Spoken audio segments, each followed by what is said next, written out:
गांव की सुबह बड़ी प्यारी थी। खेतों में हवा लहरा रही थी और बच्चों की हंसी गलियों में गूंज रही थी।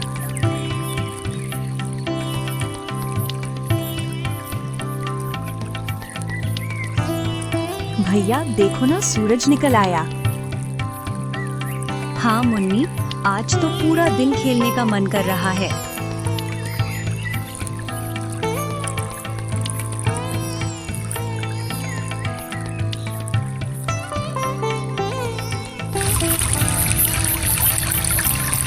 खेत के उस पार था एक पुराना आम का पेड़, मीठे आमों से लदा हुआ। लेकिन सबको डर था, क्योंकि कहते थे उस पेड़ में आत्मा बसती है।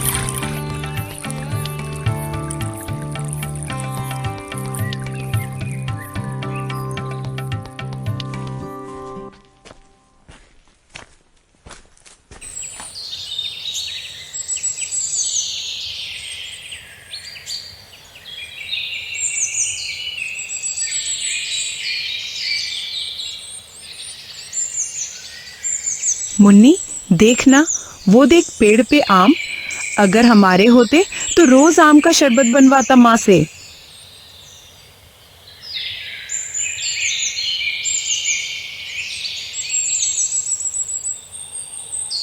भैया, रमेशर काका का पेड़ है वो। बिना पूछे तोड़ना चोरी होती है।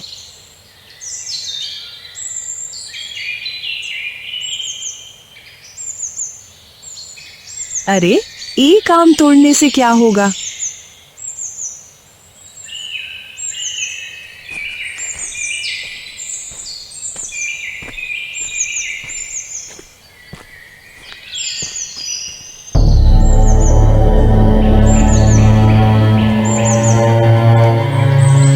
अरे, ये क्या, हवा तो नहीं चल रही, फिर पेड़ ऐसे क्यों हिल रहा है।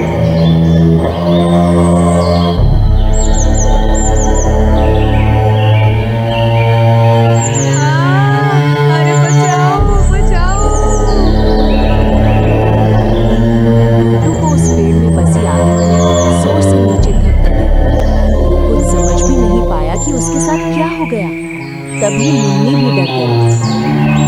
कभी कभी गलत की शुरुआत बस एक आम से होती है। दोनों किसी तरह घर पहुंचे, लेकिन पेड़ से गिरने वाली बात उन्होंने घर पर किसी को नहीं बताई।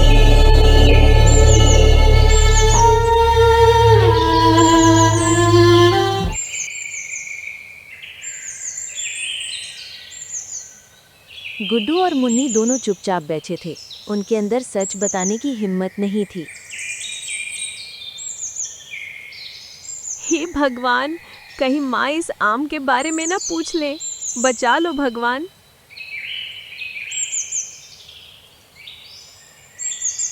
गुड्डू बेटा, ये आम कहाँ से लाए हो, सच सच बताओ। हे भगवान, हे भगवान, अब क्या करूं, क्या बताऊं माँ को। आज झूठ ही बोल देता हूँ, बस बचा लेना भगवान। भैया को मार ही पड़ेगी। काश मैं कुछ कर पाती। माँ से झूठ बोलकर भी दिल कांप रहा है। माँ, नीचे गिरा हुआ था, मैंने बस उठा लिया। बेटा, झूठ बोलना सबसे बड़ा पाप है। भगवान सब देखता है। आज छोटा झूठ, कल बड़ी मुसीबत।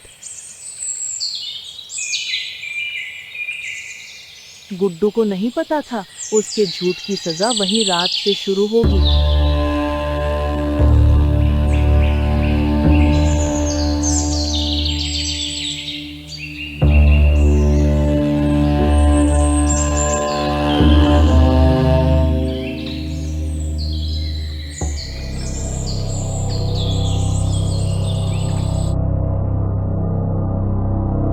गुड्डू आराम से सोया था। उसके चेहरे पर पूरा सुकून था। लेकिन उसे जरा भी अंदाजा नहीं था कि आज की रात उसकी जिंदगी की सबसे डरावनी रात होने वाली है। रात के अंधेरे में हवा ठंडी थी, पर एक अजीब सी खामोशी थी जो दिल को कांपा देती थी। तभी गुड्डू ने अपने सपने में कुछ देखा।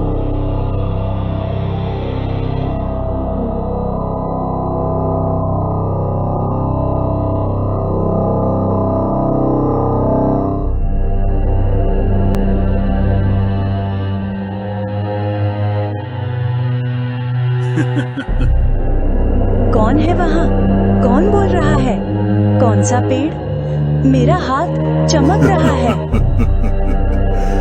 तूने बहुत बड़ी गलती की है गुड्डू।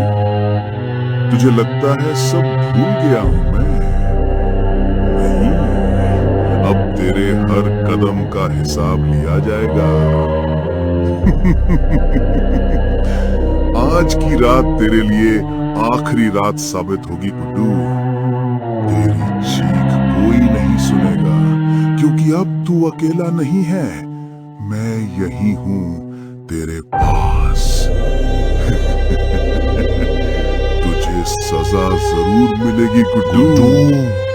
लालच मत कर, लालच का परिणाम सदा बुरा होता है। माँ बचाओ, माँ बचाओ, माँ बचाओ, माँ बचाओ।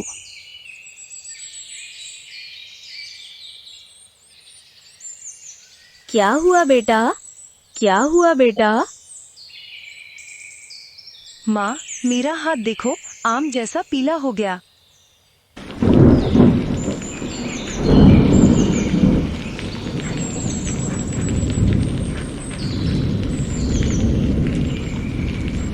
देखा बेटा, भगवान सजा नहीं देता, सबक देता है। चल रमेश्वर काका के पास चल।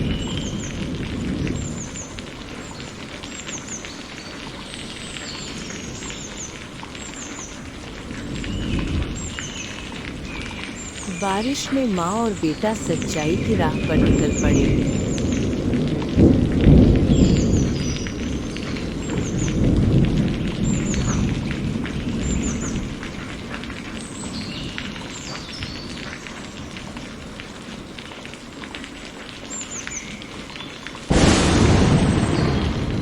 माँ और बेटा दोनों कड़कती बिजली और तेज बारिश के बीच अपने घर से निकलने लगे। हर बारिश की बूंद उनके चेहरे पर पड़ती और बिजली की चमक से चारों तरफ अंधेरा सा छा जाता। माँ के मन में केवल एक ही चिंता थी, अपने बेटे को किसी भी तरह ठीक करना।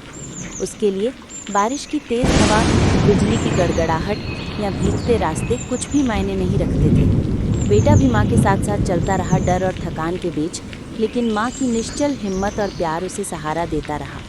वे रुकते नहीं, चलते रहे, क्योंकि माँ के लिए उसका बेटा सबसे कीमती था और उसे बचाने के लिए कोई भी खतरा मायने नहीं रखता था। इसी डर और आशंका के बीच वे धीरे धीरे रामेश्वर काका के घर की ओर बढ़ने लगे, उम्मीद के साथ कि वहाँ कुछ राहत मिल सके।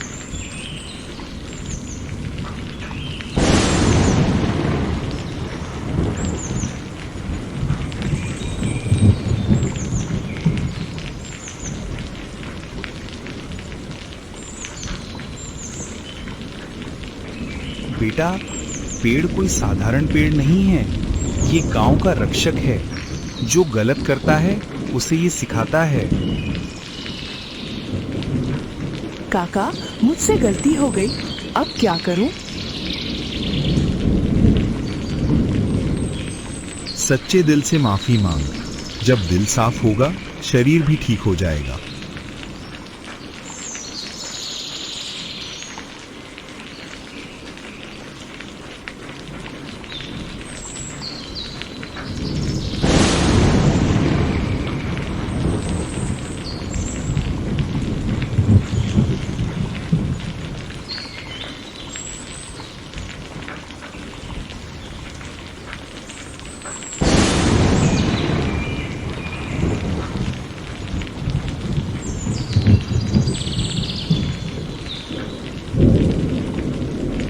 पेड़ बाबा, हमसे गलती हो गई, लालच में अंधा हो गया था, हमें माफ कर दो।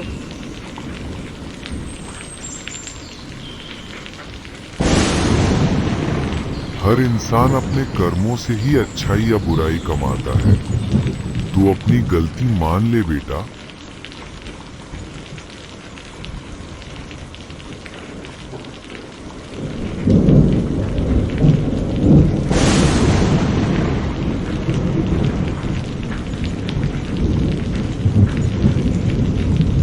माँ, देखो, मेरा हाथ ठीक हो गया।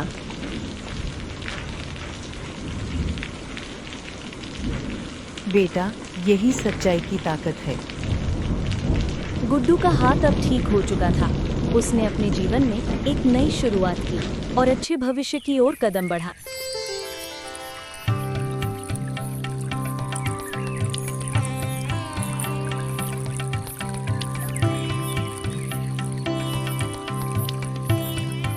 उस दिन के बाद से गुड्डू और मुन्नी हर सुबह पेड़ बाबा को पानी देते और पहला आम चढ़ाते।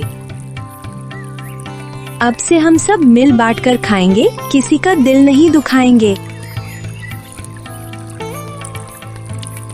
अब तो मैं भी नहीं तोड़ूंगा आम बिना पूछे।